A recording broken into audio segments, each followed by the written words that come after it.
गुरुदेव भगवान की जय। प्यारे कृष्ण कन्हैया लाल की जय। श्रीमद् देवी भागवत महापुराण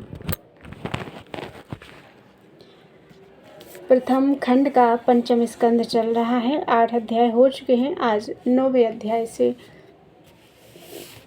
अथ नवमो अध्याय। देवताओं द्वारा भगवती को आयुध और आभूषण समर्पित करना तथा उनकी स्तुति करना, देवी का प्रचंड अट्टहास करना, जिसे सुनकर महिषासुर का उद्विग्न होकर अपने प्रधान अमात्य को देवी के पास भेजना। व्यास जी बोले, हे राजन, तब भगवान विष्णु का यह वचन सुनकर सभी देवता बहुत प्रसन्न हुए। वे तुरंत महालक्ष्मी को वस्त्र, आभूषण और अपने अपने आयुध प्रदान करने लगे। क्षीर सागर ने देवी को दिव्य रक्त वर्ण वाले महीन तथा कभी भी जीर्ण न होने वाले 2 वस्त्र, निर्मल तथा मनोहर हार, करोड़ों सूर्यों के समान प्रकाशमान दिव्य चूड़ामणि, 2 सुंदर कुंडल तथा कड़े प्रसन्नता पूर्वक दिए। विश्वकर्मा ने भुजाओं पर धारण करने के लिए बाजूबंद और अनेक प्रकार के रत्न जटित दिव्य कंकण प्रसन्नचित्त होकर उन्हें प्रदान किए। साथ ही त्वष्टा ने मधुर ध्वनि वाले चमकीले स्वच्छ रत्न जटित और सूर्य के समान प्रकाशमान 2 नूपुर पैरों में पहनने के लिए उन्हें प्रदान किए।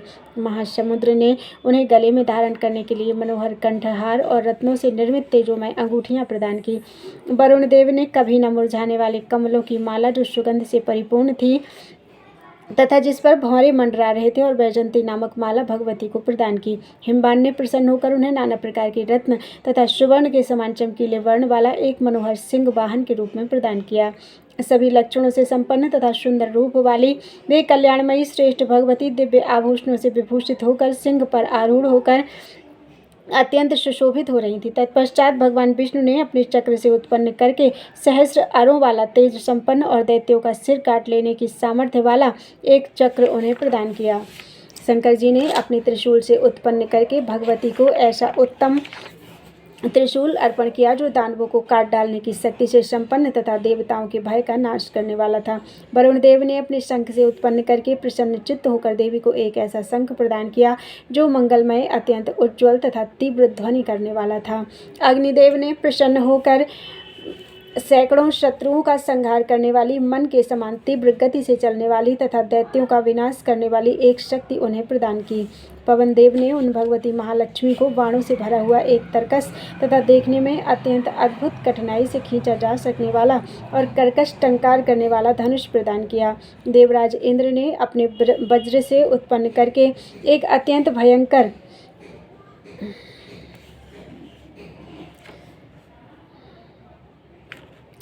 वज्र तथा ऐरावत हाथी से उतारकर एक परम सुंदर तथा तीव्र ध्वनि करने वाला घंटा प्रदान किया।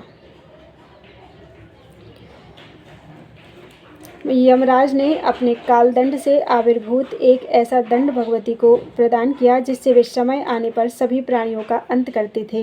ब्रह्मा जी ने गंगा जल से परिपूर्ण दिव्य कमंडल और वरुण देव ने अपना पाश उन्हें प्रसन्नतापूर्वक प्रदान किया। हे राजन, काल ने महालक्ष्मी को खड्ग तथा ढाल दिए और विश्वकर्मा ने उन्हें तीक्ष्ण परशु अर्पण किया। कुबेर ने भगवती को एक सुवर्ण में पान पात्र तथा वरुण ने उन्हें दिव्य तथा मनोहर कमल पुष्प प्रदान किया। प्रसन्न मन वाले त्वष्टा ने सैकड़ों घंटों के समान ध्वनि करने वाली और दानवों का विनाश कर डालने वाली कौमोदकी नामक गदा उन्हें प्रदान की। साथ ही उन त्वष्टा ने जगत जननी भगवती महालक्ष्मी को अनेक प्रकार के अष्ट तथा अवेद्य कवच प्रदान किए और सूर्यदेव ने उन्हें अपनी किरणें प्रदान की। इस प्रकार सभी आयुधों तथा आभूषणों से युक्त उन भगवती को देखकर देवतागण अत्यंत विस्मित हुए और त्रैलोक्य मोहिनी उन कल्याणकारिणी देवी की स्तुति करने लगे। देवता बोले, शिवा को नमस्कार है, कल्याणी, शांति और पुष्टि देवी को बार बार नमस्कार है, भगवती को नमस्कार है, देवी रुद्राणी को निरंतर नमस्कार है, आप कालरात्रि, अम्बा तथा इंद्राणी को बार बार नमस्कार है, आप सिद्धि, बुद्धि, वृद्धि तथा वैष्णवी को बारंबार नमस्कार है। पृथ्वी के भीतर स्थित रहकर जो पृथ्वी को नियंत्रित करती हैं किंतु पृथ्वी जिन्हें नहीं जान पाती, उन पर परमेश्वरी की मैं वंदना करता हूँ।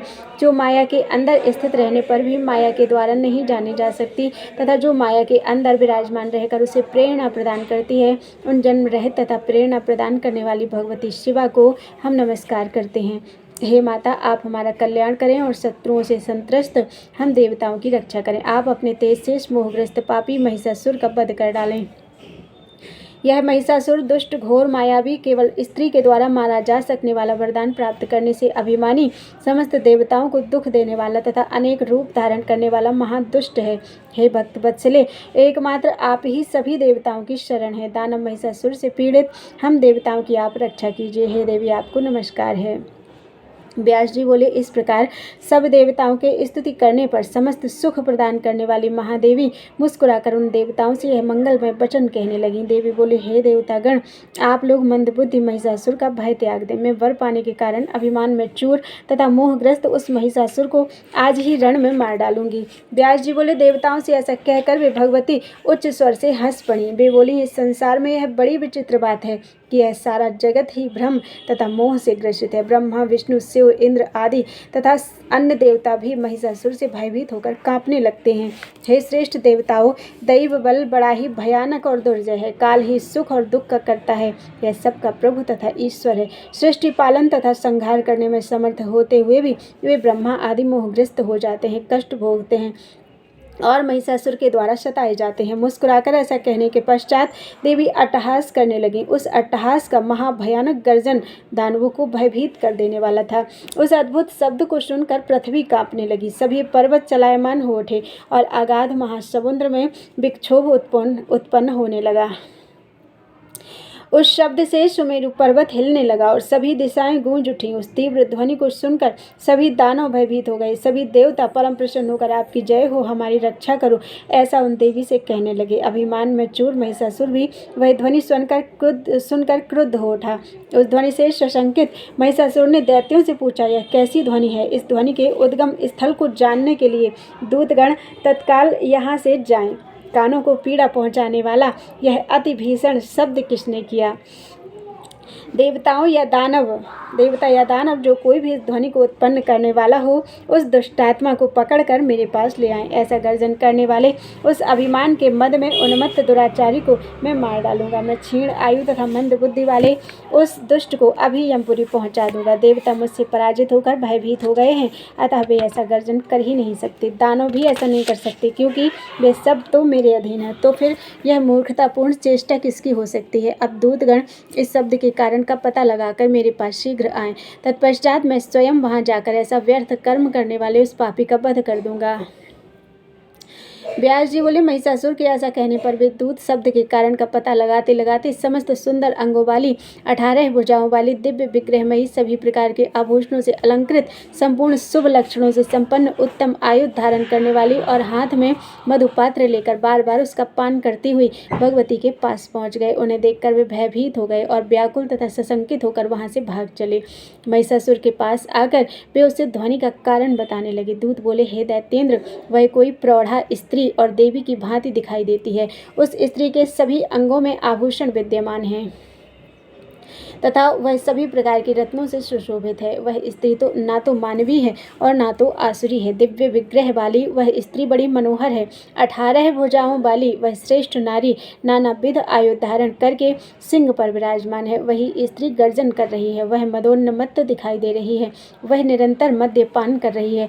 हमें ऐसा जान पड़ता है कि वह अभी विवाहिता नहीं है। देवतागण आकाश में स्थित होकर प्रसन्नतापूर्वक उसकी इस प्रकार स्तुति कर रहे हैं, आपकी जय हो, हमारी रक्षा करो और शत्रुओं का वध करो। हे प्रभु, मैं यह नहीं जानता कि वह सुंदरी कौन है, किसकी पत्नी है। वह सुंदरी यहाँ किस लिए आई हुई है और वह क्या करना चाहती है?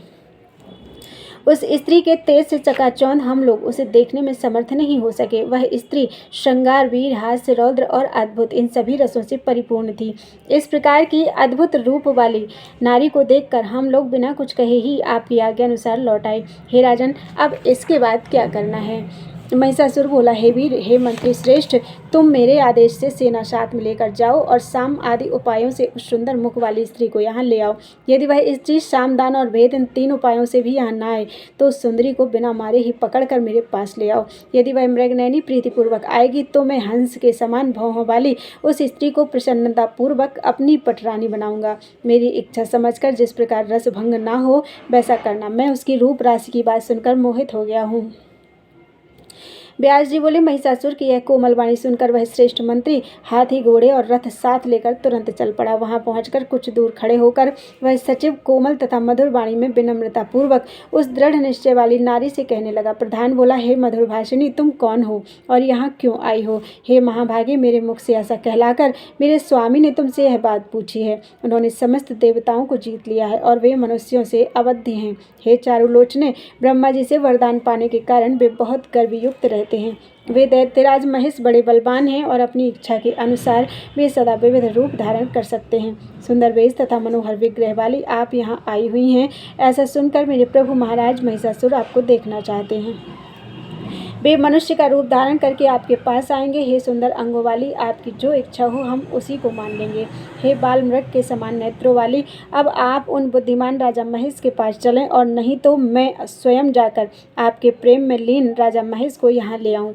हे देवेशी, आपके मन में जैसी इच्छा होगी मैं वही करूँगा। आपके रूप के विषय में सुनकर वे पूर्ण रूप से आपके वशवर्ती हो गए हैं। हे करभोरु, आप शीघ्र बताएं, मैं उसी के अनुसार कार्य करूँगा। इति श्रीमद्देवी भागवते महापुराणे अष्टादशसहस्रयां संहितायां पंचम स्कंधे महेशमंत्रिणा देवी वार्तावर्णनम नाम नवमो अध्याय। बोलो वृंदावन बिहारी लाल की जय।